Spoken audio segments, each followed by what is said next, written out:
Welcome to episode 68 of Everything Sports with Aman and Evan. I'm your host, Aman Adkarni, And I'm your co-host, Evan Garber. and we talk about the hottest topics in sports that occurred in the past week. Today's live stream will, just primarily be focused on the NBA playoffs game one because there were some pretty legendary games. Not legendary, but amazing games that happened yesterday. I feel like well, as we wait for the viewers to join, I feel like the first two games were given that Philly would wreck the Nets and the Celtics would wreck the Hawks. The Hawks did give some push in the second half, but ultimately they fell short, and so then we got the Cavaliers Knicks that actually gave us the first feeling of that playoff basketball that we've been wanting to see. And I'm just happy that the playoffs are here. We will get into the Warriors Kings episode. Don't worry, guys. We are Warriors fans. We will still talk about that because we are unbiased here. So, what are your initial reactions to the first day of playoff basketball? Yeah, of course, we had those two games that weren't so close, but then we had the two at the end of the day, both amazing games. Unfortunately, of course, we're not happy that the Warriors lost, but at least it was a great game, and hopefully, there's more good games to come. Got the Lakers and Grizzlies up here soon. Should be a very good series. So hopefully, it keeps going, and hopefully, we get really good playoff games throughout the whole playoffs. Yeah, I agree, and it's actually pretty. It's gonna be a great playoff series, just for the simple fact that I mean, like the West is so even. I feel like yesterday we got three Eastern Conference games, and I wouldn't surprise if today all the Western Conference games are close because I think the Lakers Grizzlies are going to be a great series. The Warriors Kings, obviously, we got a taste of it. And let's just talk about that Sacramento crowd real quick because, I mean, they, I feel like after yesterday, they have the best fans in basketball. We made so many jokes these past 17 years that they have no fans. I would joke.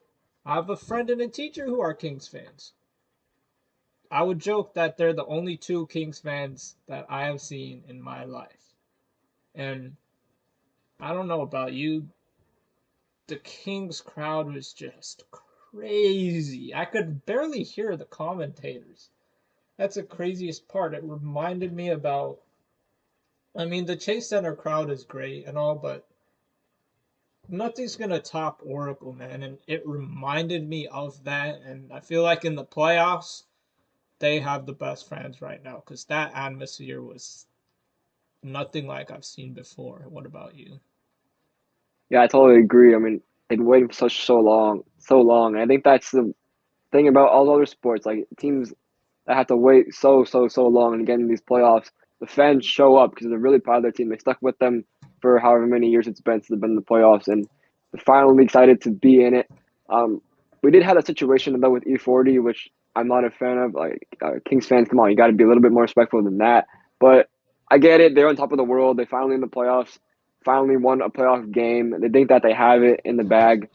Of course, they don't have it in the bag yet, but they feel like they do. And I understand where their head is at, but at the same time, you got to be a little bit more cool than that. But, I know it's not all Kings fans, but just those few Kings fans that were pretty rude to E40. It's not a great thing to see, but overall, the fans were electric, and it's going to be a great series. Atmosphere is going to be great at all stadiums throughout this playoffs. I can't wait to watch more playoff basketball. I agree. And for the Kings fan and the E40 incident, I feel like, I mean, I'm, if it's true, then, come on. But at the same time, I do. get where those Kings fans are coming from. They're on top of the world. They got their first playoff win in the past 17 years, so it was somewhat justified, but I mean, there's no room for what happened. And I mean, we got our first message from Jordan in the live chat, De'Aaron Fox masterclass. I mean, he's the clutchest player in the league for a reason, and th- that fourth quarter was just I don't know if he actually missed. I'm being serious. I don't know if he actually missed a shot in the fourth. Step back threes, layups, free throw shots, step back jumpers. Literally every shot in the book they actually made. And it was actually crazy. It was crazy to watch. Obviously, we are Warriors fans. And so we got to talk about the Warriors first and then transition to the Kings. But I mean, as for the Warriors, I just feel like offensive rebounds killed us. I feel like it's been a problem during Steve Kerr's entire tenure, really. And we tried to get a big man, James Wiseman, didn't pan out. And with the emergence of Jordan Poole, the Warriors, they're playing pretty small ball. And with that comes more shooting.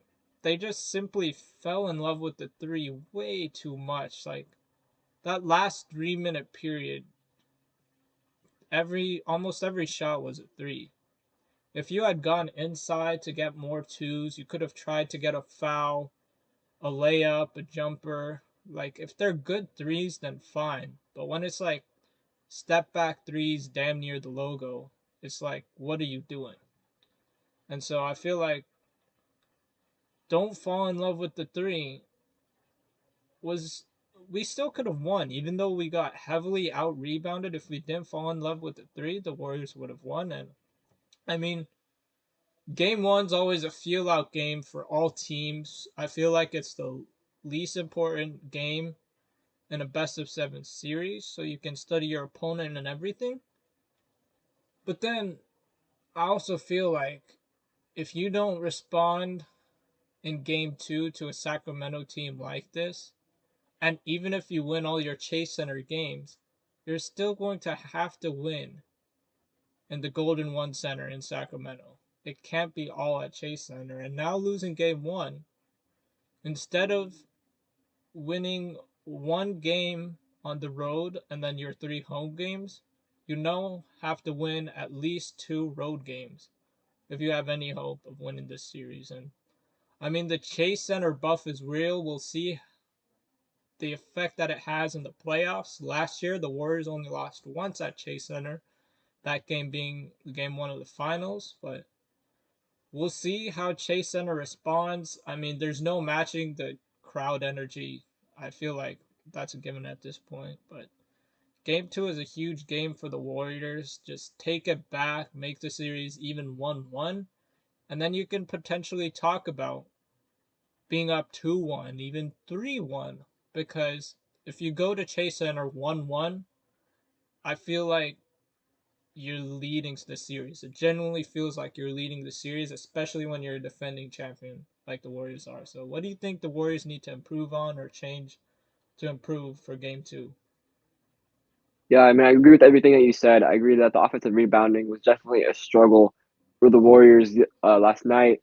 And I think another thing that we need to, I think another thing is just the defense. The defense didn't look as strong as we've seen it in times.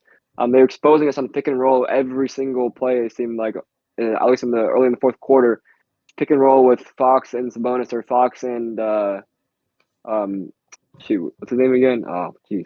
Monk. Not the Monk, yeah, but Alex Len. That's what I'm thinking of. Allison, yeah.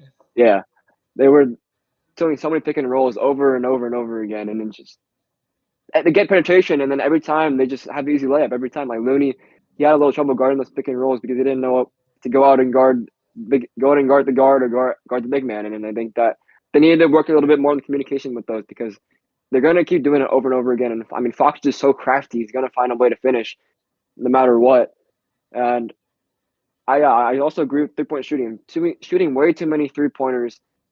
We had the bonus, I think, like 8 minutes left in the game, and we still checking 3 pointers. Like, just go ahead and drive. You're gonna get fouled or something. Like, just keep driving, get those free throws because there's 3 points. I mean, of course, the Warriors, not the greatest free throw shooting team this year. Looney, or not Looney, Wiggins and Poole had a down year this season, but still, those are 3 points you can get right there.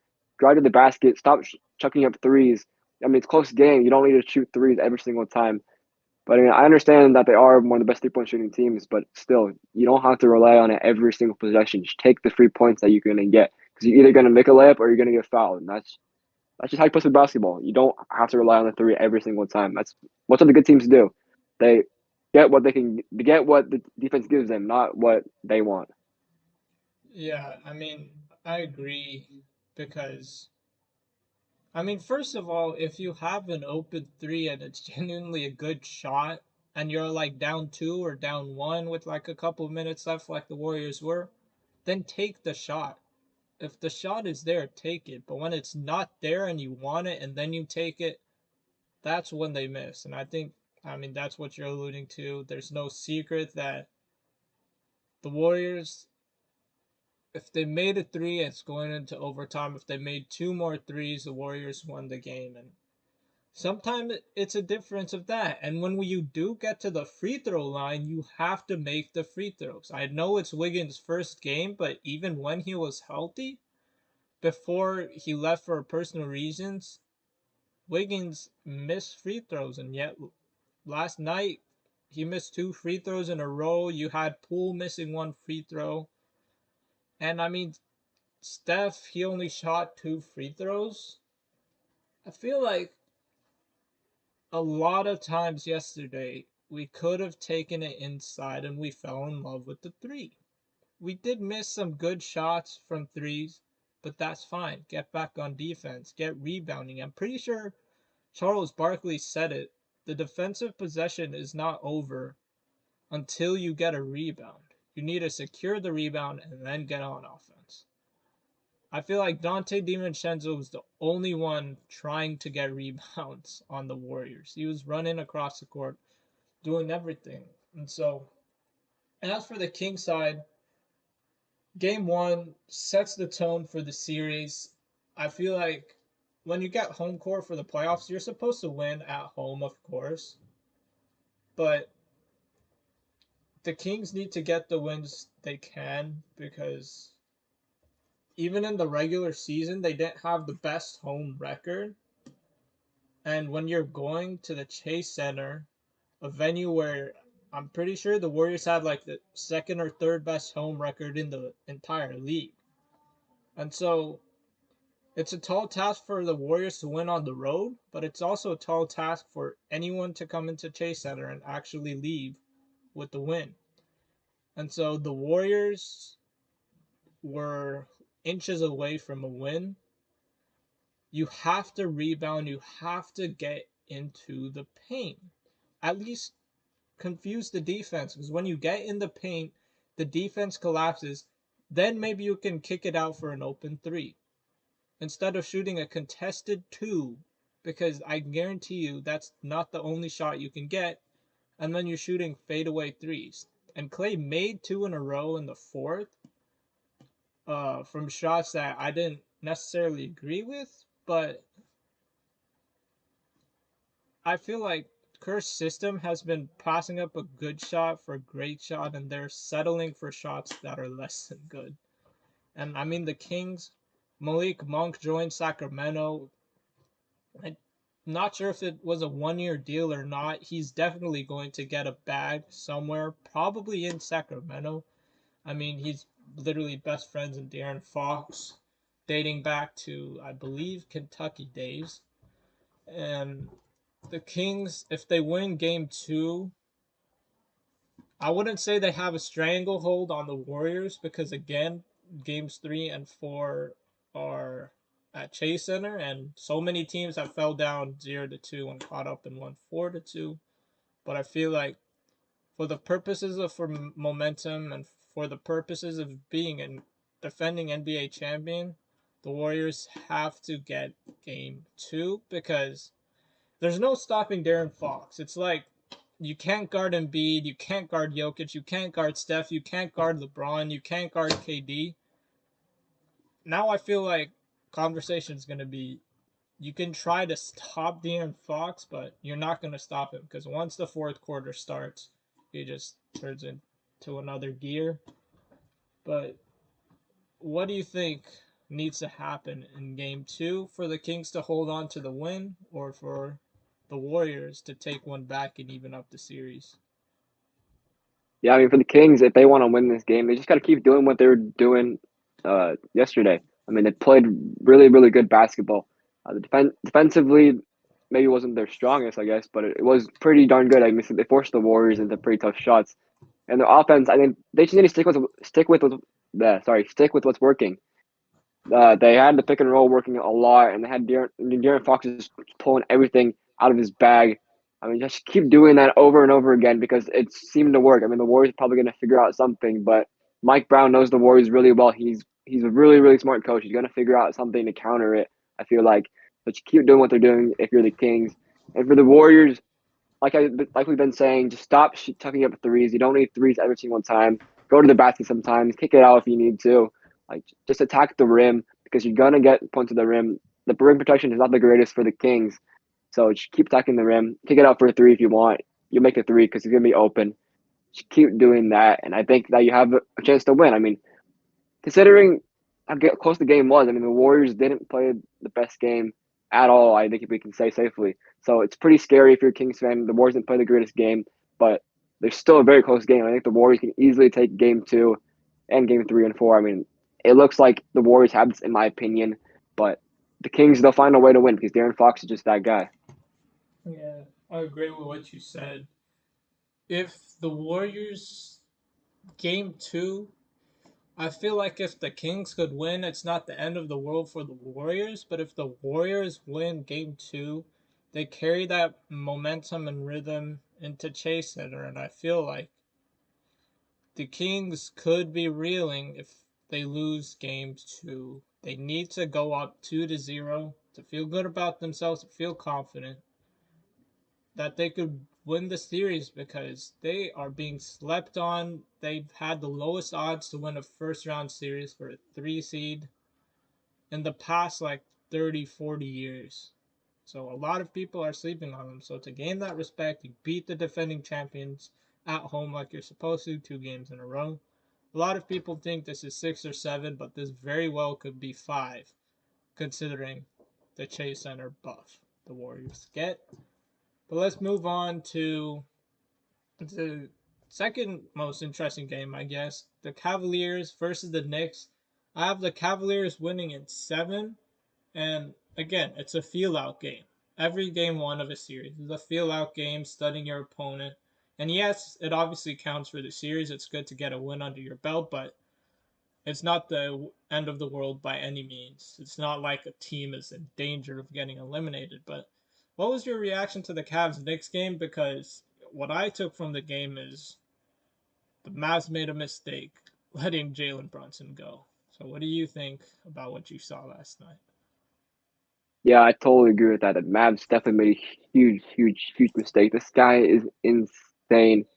I mean, I don't really know why they traded or they didn't re-sign him because him and Luca would be a deadly, deadly, deadly duo with how Jalen Brunson is playing right now. I mean, I'll be honest, I didn't watch a whole lot of the game, but I did watch the end of it. And I mean, that man, Jalen Brunson, is just so, so, so good. I don't know. I don't know what it is. I mean, they literally, Cavs just couldn't stop him. Also, another thing for the Cavs is that the big men weren't playing that well. Jared Allen and Mobley didn't have the greatest games. And I think that once they do start getting into that playoff feel, I think that it will be definitely a better series. I think that they can pull games out. It was a close game yesterday. I think that once you have those guys going, it's going to be tough to beat that Cavs team, even though the Knicks did steal that game. Um, I just think that defensively, the Knicks, I mean, they're better defensively than they were last season, but I think that uh, in order to win, they're going to have to outscore the Cavs, which is what they've been doing a lot. They've been outscoring other teams. when you have Evan Mobley and Jared Allen, and then also you have Darius Garland and John Mitchell going, it's going to be very, very hard to beat that team because there's so much scores on that team. It's going to be really, really hard to stop them. And their defense is good enough. They're going to be able to stop the Knicks, I feel like. So I think the Cavs will win it in 6 games, being honest. I agree. The Knicks did what they were supposed to do, get a win on the road. I do think it's going to 6 or 7. I believe I had the Cavs in 6, if I'm not mistaken. But, I mean, Donovan Mitchell, he got 38 points. I do feel like in the clutch, he should have passed the ball more. I don't think Darius Garland even attempted a shot in the second half. I feel like he needs to touch the ball a bit more. Jarrett Allen and Evan Mobley struggled terribly, like struggled pretty badly, but they got to clean that stuff up. I do feel like those marginal errors that teams make, you can fix that easily. And so I fully expect the Cavaliers to bounce back and even up the series. Just like the Warriors, I do think both those series can go the distance to 6 or 7, even though I mean, just after one game one, I will say I'm giving the Kings a lot more respect because I thought the experience mattered, but they stepped up to the challenge big time. The Knicks stepped up to the challenge big time because any Knicks player who's a star or superstar is automatically held to higher expectations than if they were in any other organization other than maybe Philly or LA, just because you're playing in New York, what many people consider the mecca of basketball. And the Knicks did what they were supposed to. If they win game two, the Knicks, they might be for real. They might be a sleeper team. And speaking of sleeper teams, some thought the Hawks would be sleeper teams, and they are. I mean, they're. I think they're who we thought they would be. Trey Young struggled, DeJounte struggled. I mean, it was a struggle for the Hawks. I mean, I don't know if anyone's actually picking them to win the series, but I do feel like their game one performance was pretty embarrassing. And like I said, for the other series and all the series going forward, game one's a feel out game, and Hawks were down 30 at halftime. And that just say something because it's game one. You've had time to prepare. You've had a few days to prepare. They did kind of make it close. They were down 12 in the second half, but there's no coming back. I believe Tatum, Brown, Derek White stepped up big time. I don't think the Hawks can beat the Celtics. It'll be like Celtics in 5 or something. I believe the Hawks might steal one, but if the Hawks go on another like sort of Cinderella run like they did a few years ago, I'd be very surprised because that would mean they beat the Bucks. They beat the Bucks, Sixers, and Boston in one run. In which case, if that actually does happen, they might be the favorites to win it all. Don't think it'll happen. As for the Celtics, I feel like this is what we expected. They're an Eastern Conference powerhouse. I mean, they're the 2 seed. Hawks are the 7 seed for a reason. So, what do you think about that matchup? I mean, I think you said it perfectly. I mean, I don't have much to add, but I just think, yeah, I agree that the Hawks can steal a game. I mean, it's Trey Young. He's gonna find a way to steal that game, but they just don't have enough on that team. Like, it's basically just Trey Young, if we're being honest. Like, Sadiq Bey is cool. Clint Capella and Onyeka Kongwu, I mean, those guys are cool, but you don't got much on that team to beat a team like the Celtics, who are just so, so, so good, so deep. Jason Tatum, Jalen Brown, so good. I They really don't stand a chance, but I just feel like Trey Young will do enough in one game. He'll drop like a 50 piece or something, steal a game. But yeah, the Celtics team is just way, way too good for that Hawks team that's still on the come up, I believe. I agree. And there were reports, I don't know if it's true or not, that anything is on the table for the Hawks this offseason, potentially dealing Trey Young, even though DeJounte wanted to play with him. And I feel like even if it's fake, why would you allow them to release that report right when the playoffs are about to start? Because it creates so much more drama.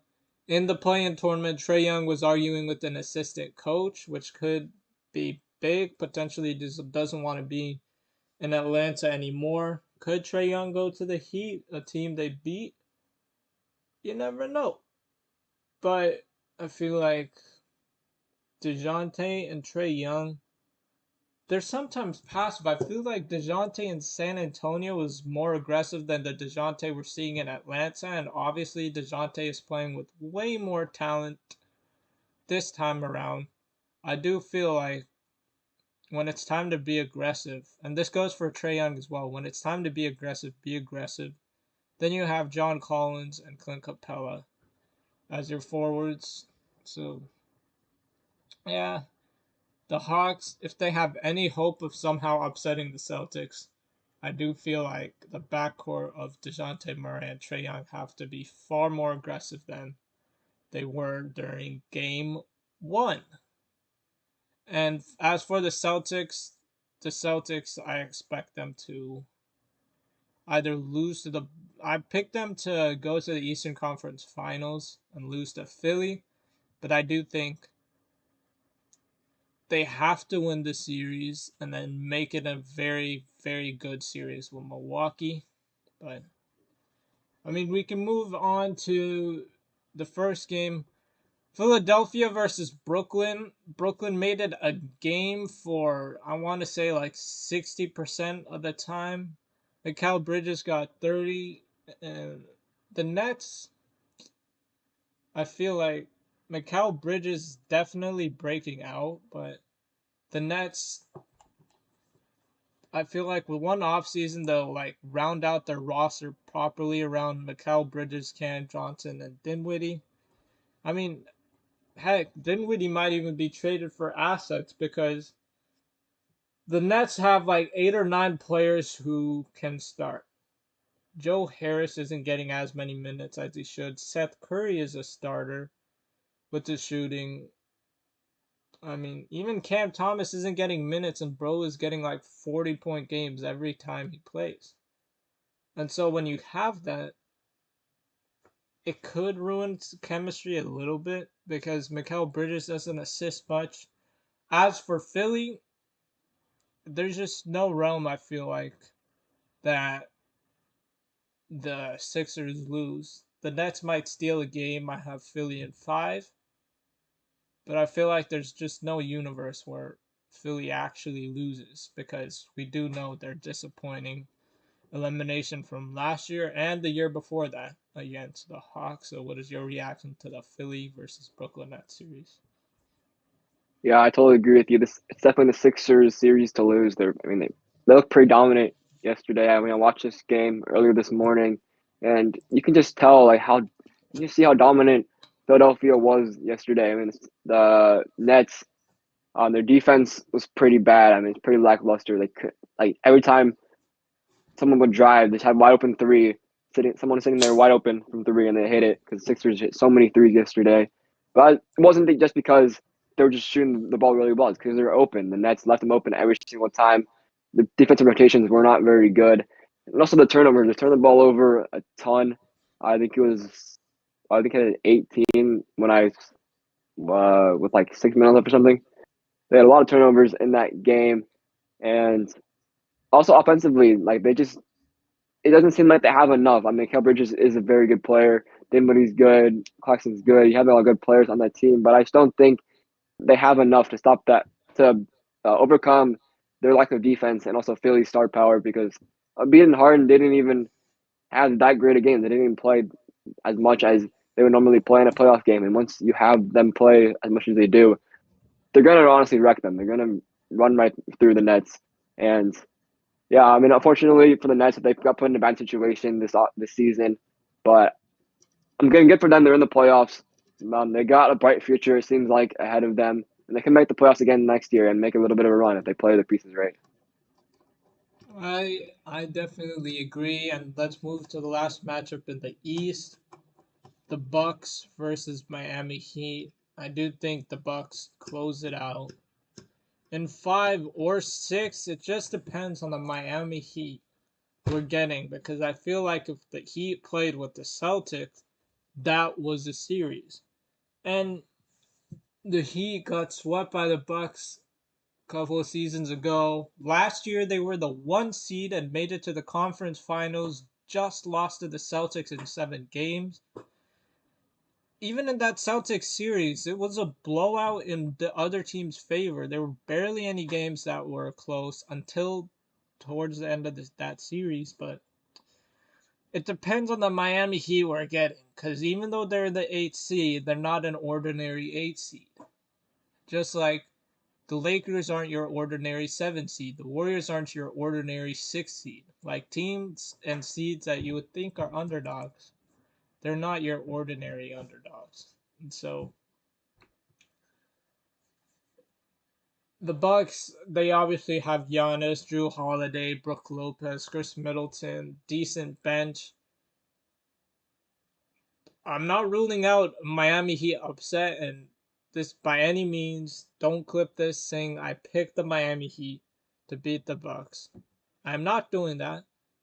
But honestly, I wouldn't be surprised, because this season we've gotten a Miami Heat team that looks like the best in the league, and then at times they actually look like the worst in the league.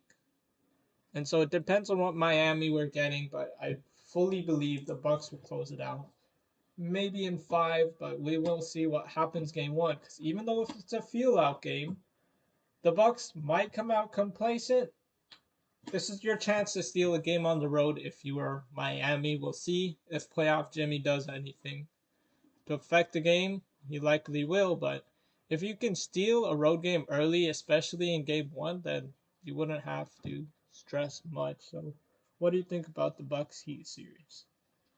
Yeah, I think all the games are going to be close, but I just feel like the Bucks team is just way too good. I mean, the Celtics and Bucks, they seem like they're on a tier above everybody else, and I think Jimmy Butler and them, they have a chance to make it close. I mean, especially with Kyle Lowry performance like he did in the play and dropping 30. I think that they definitely do have a chance to make it interesting.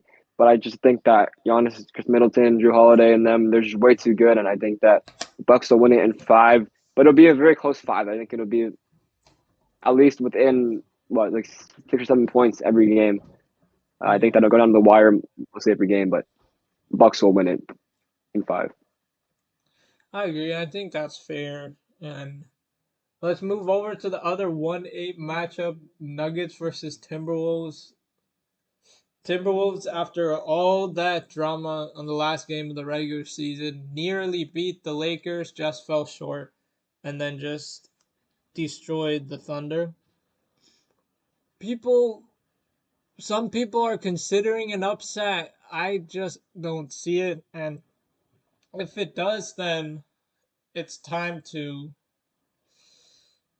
like talk about not talk about. It's time for people to realize Embiid is better than Jokic. To be honest, I know we can't be opinionated on this podcast, or we try not to, but I've been vocal of what I think about Embiid. Jokic does not do well defensively.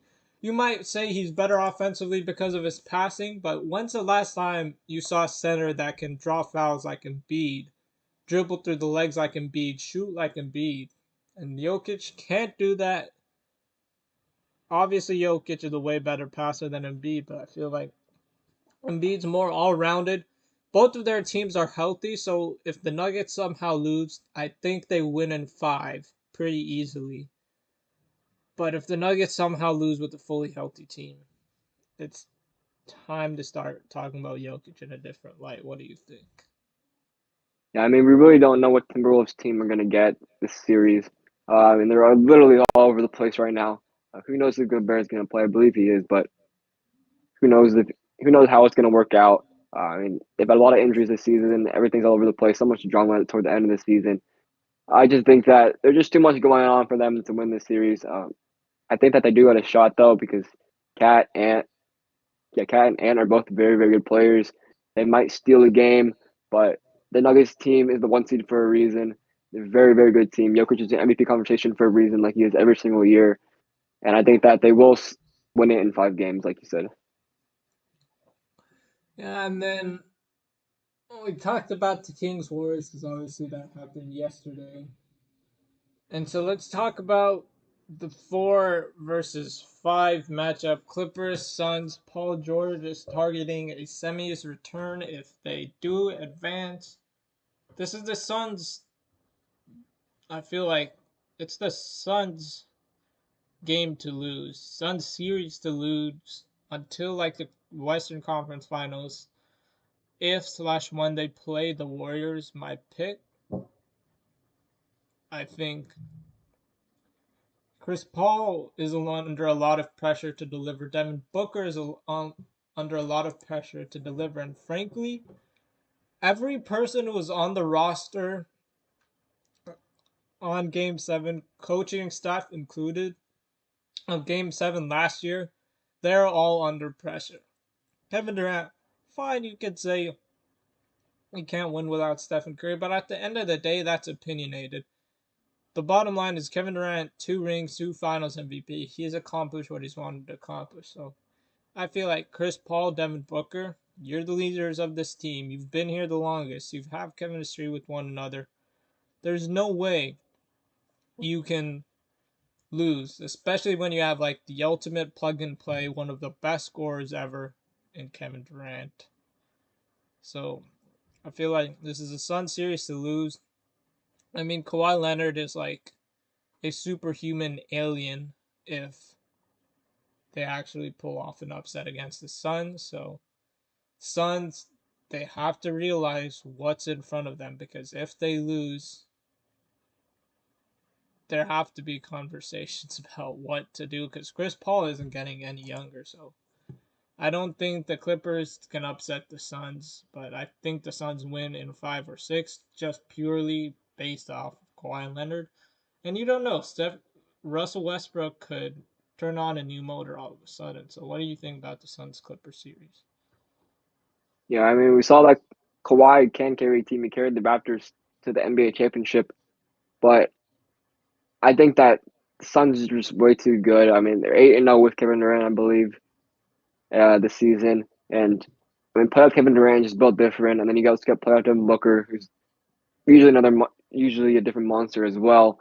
I think that there's way too much firepower on that Suns team. I mean, they're my pick to win the Western Conference and even the NBA Finals because they're 8-0 with Kevin Durant. Kevin Durant's just so good. I mean, you just put Kevin Durant along with Chris Paul, Devin Booker, and DeAndre Ayton, you shouldn't beat that team ever. Uh, but the depth is definitely a concern for the Suns. Not the greatest depth, but I think when you have those 4 guys, it's going to be hard to beat them in a playoff series. I agree with that too. And let's move on to the Grizzlies and the Lakers. Some people are choosing the Lakers to win the finals. I do believe they will beat the Grizzlies, upset them, and then go on to face the Warriors and fall short. I do think if the Warriors and Lakers both advance, it would be kind of funny because the Warriors would be hosting a playoff round as a 6th seed. And I just feel like Warriors Lakers would sell better more than the Warriors Grizzlies or Grizzlies Kings just because Steph LeBron, even though there's obvious beef between the Warriors and Grizzlies and John Morant. Obviously, you've had so many issues this past season, and without Brandon Clark and Steven Adams might give it a go because he was practicing. When you have Anthony Davis and when you have LeBron James going downhill, that's when you need people like Brandon Clark, Steven Adams, get the rebound, get the block. And I feel like playoff LeBron, he's been motivated since the All Star break to push his team into the play-in or try to get the 6th seed. Ultimately, fell short of the 6th seed by a game. But when you have these players, these star players, these experienced players, it's time to deliver. I think the Grizzlies are favored in almost everyone's eyes, but I feel like the Lakers can pull off the upset here. Yeah, I agree with you, honestly. The Lakers are red hot right now. One of the best teams since the All Star break, one of the best teams since the trade deadline. Those moves that they made, they've been really, really huge so far. The guys have been stepping up. but also Anthony Davis has been on a different level since that All Star break. And I mean, of course, you never want to mess with uh, playoff LeBron and playoff Anthony Davis. They're going to turn into different beasts. LeBron has always turned up in the playoffs, as we've seen so many times, over and over and over again, whether it be Miami or Cleveland or now in LA. It's going to be a great series, I feel like, but I do think the Lakers are going to win this series. It's too much issues, of course, with John Moran and them. I mean, they're a good team, but I just don't think they're going to be able to stop LeBron and Anthony Davis, especially in the playoffs. They're both going to turn it up, and I do think, like you said, they are going to fall short to the Warriors in the next round if they both teams make it that far. But yeah, I think the Lakers series will lose in my eyes, even though they are the seventh seed. They're just red hot right now. Obviously, there is concern after the playing game. You shouldn't be that close when you're playing against a depleted, not a super depleted, but a little bit depleted Timberwolves team. But I think that they'll turn at a different level in the next round because they're gonna have to, especially since LeBron's not getting any younger. It's gonna be one of his last runs, maybe, that we ever see from him. So it's gonna be Yeah. a very, very good series, but LeBron's gonna pull it out.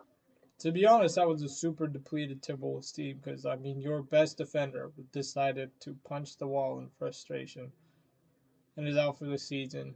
And then Rudy Gobert, who we all know, punched a teammate during the timeout and got suspended. So if you had one of the two against the Lakers, you could make the case the Timberwolves get the 7th seed and rematch the Grizzlies because there is some bad blood between them from the last year's playoff series. Timberwolves, they're definitely an underrated team, but I feel like they will obviously fall short to the Nuggets. As for the Lakers, LeBron, in my opinion, the greatest player of all time.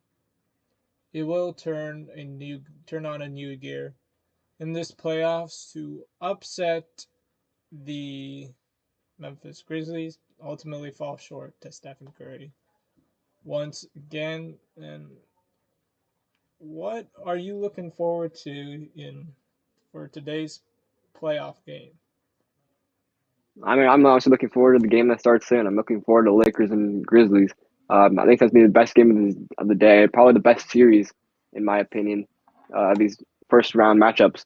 And it's gonna be very, very fun to see LeBron and Anthony Davis back in action on the playoffs. And I think that I mean, we saw what the Grizzlies can do last year, but the Grizzlies, they got more experience now, and they're gonna be a very, very good team. John Morant is crazy good. Of course, Jaren Jackson's very good. The whole team's really, really good. But I think that the experience of LeBron and AD and just the different level they turn on in the playoffs is going to be really, really hard to beat. But I think it'll make it close. But LeBron is going to find a way to win the game. Yeah, I definitely agree with that statement. And yeah, I would say I'm looking forward to the Grizzlies Lakers game too. And I mean, since you chose them, I'll say like the Suns Clippers just to see what Kawhi Leonard we get, what Russell Westbrook we get, because it's him versus KD for the first time in a playoff series. Westbrook, he's always on 100. Let's see if he's 1,000 for this playoff game. And so we will see how these playoff games turn out. We just tune into the shorts almost every day. At least we try to every day for more sports content because sometimes we do cover topics that we don't have time to for the normal episodes. And these normal episodes we'll try to live stream every Sunday morning on YouTube. So if you're currently listening on Spotify, Apple, or anywhere you get your podcasts, make sure to tune in on YouTube at 11 a.m. Pacific Standard Time, PST, to listen to the episode live. We had viewers interact with each other, interact in the stream. So if you want to be featured in an episode, definitely join the live stream because that's your best chance. But with that, thank you for tuning in to our first live episode, technically episode 68. Have a great week. See you on the show.